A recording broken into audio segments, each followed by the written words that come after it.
Hello दोस्तों, तो कैसे हैं आप लोग। स्वागत है आप सबको फिर से मेरे चैनल में और एक बार। आज हम आप लोगों को ले जाएंगे इस धरती से दूर आसमान की ऊंचाई पर। आज की इस मूवी में आपको साइंस फिक्शन देखने को मिलेगा ही, साथ में ड्रामा और रोमांस भी मिलेगा। इस मूवी का नाम है पैसेंजर्स।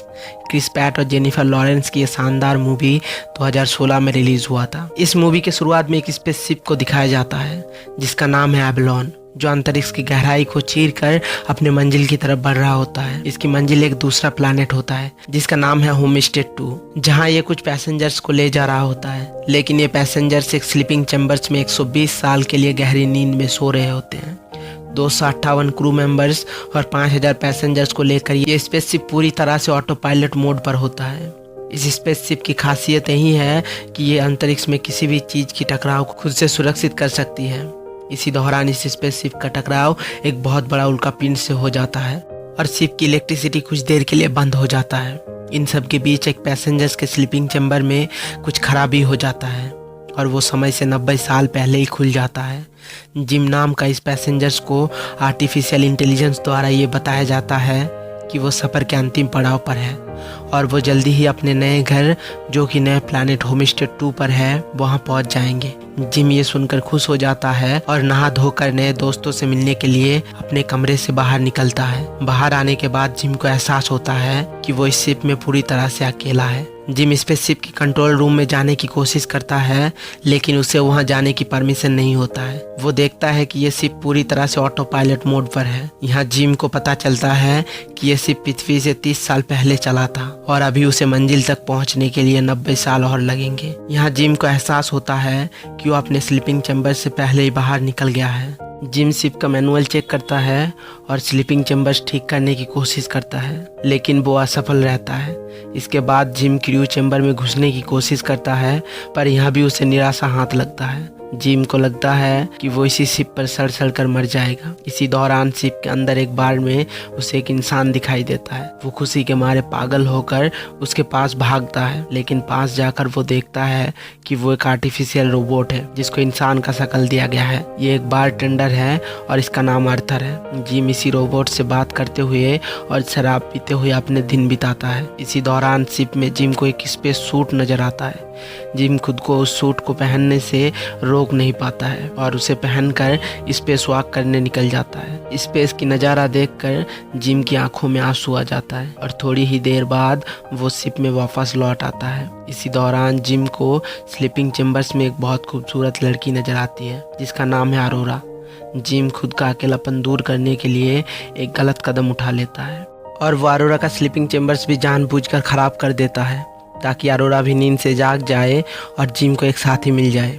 अरोरा नींद से जाग जाती है और जब कुछ देर बाद उसे पता चलता है कि वो समय से 90 साल पहले ही जाग गया है, तो वो बेचैन हो जाती है और स्लीपिंग चैम्बर्स में सोने के लिए वापस भागती है। लेकिन यहाँ जिम उसे समझाता है कि ऐसा करने से कुछ फायदा नहीं होगा, क्योंकि वो पिछले 1 साल से इस शिप में अकेला जाग रहा है। परेशान अरोरा सोने के लिए भरपूर कोशिश करती है, लेकिन वो समझ जाती है कि ये सारे कोशिशें बेकार है। इसी तरह जिम और अरोरा एक दूसरे के करीब आता है और शिप में मौजूद चीज़ों का इस्तेमाल करके खुद का दर्द भुलाने की कोशिश करता है। अरोरा को इम्प्रेस करने के लिए जिम उसे साथ में डिनर का ऑफर देता है और फिर अरोरा को स्पेस वॉक के लिए शिप के बाहर ले जाता है और बदले में जिम को अरोरा के साथ एक हैप्पी सेक्स नाइट मिलता है। अरोरा एक राइटर है, इसीलिए वो साथ में अपनी कहानी भी लिखती रहती है। जिम भी शिप के अंदर मौजूद नए चीजों का खोज करता रहता है। अरोरा का बर्थडे पर जिम उसे एक शादी की अंगूठी पहनाने का सोचता है, लेकिन उधर वो अर्थर नाम का रोबोट अरोरा को बता देता है कि उसे जिम ने जानबूझकर अपने अकेलापन दूर करने के लिए जगाया था। ये जानकर अरोरा गुस्से से पागल हो जाती है और सोते हुए जिम को जान से मारने की कोशिश करता है। इन सब के बीच स्पेसशिप की डायग्नोस्टिक सिस्टम खराब हो जाती है, लेकिन जिम और अरोरा को इस बात की जानकारी नहीं होती है। हालांकि इस खराबी की वजह से स्पेसशिप का टेक चिप भी नींद से जाग जाता है।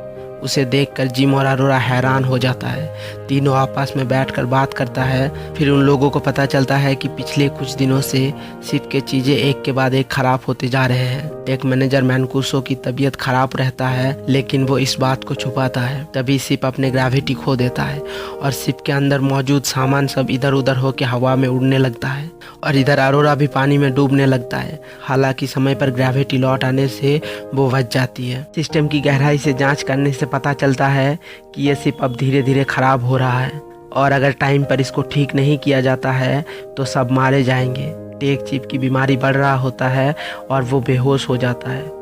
मशीन से उसका शरीर जांच करने से पता चलता है कि उसे बहुत भयानक बीमारी है और वो जल्दी ही मरने वाला है। वो जिम और अरोरा को एक दूसरे की ख्याल रखने के लिए कहता है और अपना आईडी जिम को दे देता है ताकि वो कहीं भी जा सके और शिप को ठीक कर सके।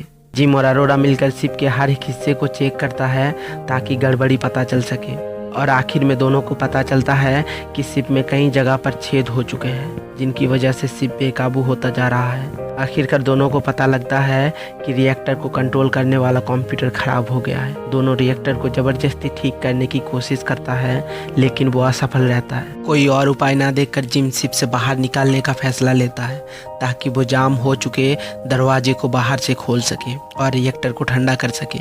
जिम को बाहर जाते हुए देखकर अरोरा रोने लगती है और उसको एहसास होता है कि जिम उसके लिए कितना ज़रूरी है। स्पेसशिप की दरवाज़ा बाहर से भी नहीं खुलता है और भीतर का तापमान बढ़ता जाता है। जिम और कोई उपाय ना देखकर दरवाजे को ज़बरदस्ती खोलता है और अरोरा को कहता है कि वो रिएक्टर हैंडल को घुमा दे। बहुत ज़्यादा तापमान की वजह से जिम का स्पेस सूट का केबल टूट जाता है और वो वापस शिप में नहीं लौट पाता है। अरोरा तुरंत ही स्पेस सूट पहनकर बाहर निकलती है और जिम को पकड़कर शिप में वापस लाती है। शिप के मेडिकल मशीन में जिम को सुला देती है और दवाई देने की कोशिश करती है लेकिन वो मशीन जिम को मरा हुआ घोषित कर देता है।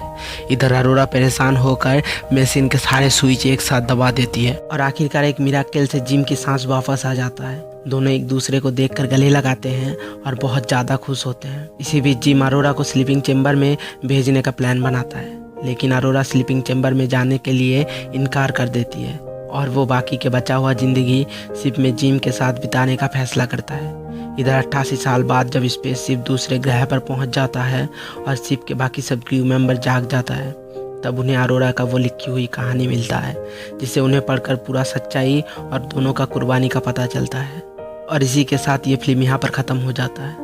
दोस्तों अगर आपने यहाँ तक देख लिए हैं तो प्लीज़ चैनल को सब्सक्राइब करके वीडियो को एक लाइक कर दीजिए और बेल नोटिफिकेशन ऑन कर दीजिए ताकि आगे का और अच्छा एक्सप्लेनेशन वीडियो आप तक पहुँच जाए। और मेरा एक्सप्लेनेशन आपको कैसा लगा कमेंट सेक्शन में ज़रूर बताइए। तो मिलते हैं नेक्स्ट वीडियो में, तब तक के लिए बाय।